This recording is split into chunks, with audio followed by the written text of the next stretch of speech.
សម្បត្តិធម្មជាតិគេដូនតាគឺថ្នោតនេះណាតម្លៃធំធេង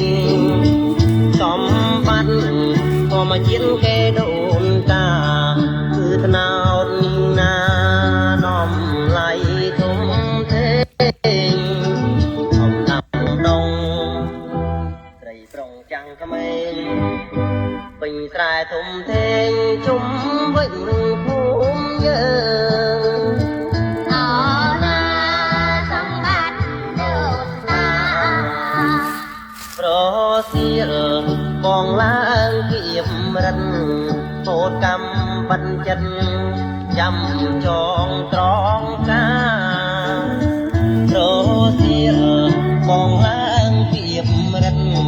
ពោតកម្មបញ្ចិនចាំចងត្រង់កាទឹកព្រៀងទឹកត្រង់ពេញហៀ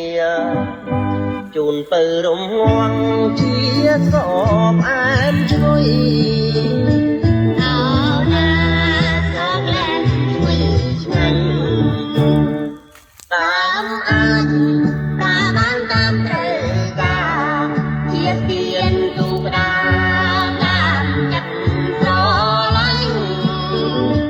តាមអាចតាមបានតាមត្រូវការជាទៀនទូក្តារតាមចិត្តស្រឡាញ់តែស្លធ្វើនំណោតអាចបំពេញរួបអែមជួយឆ្ងាញ់ចិត្តតែរីករាយអោណាកុំដាំបន្ត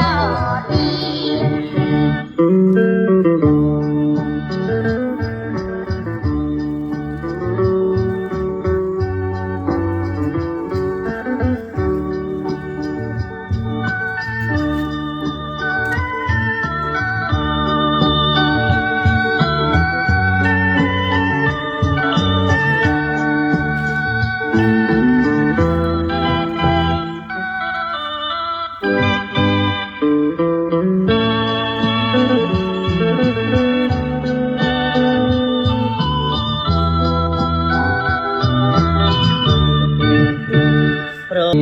ពោតកម្មបញ្ចិនចាំចងត្រង់កា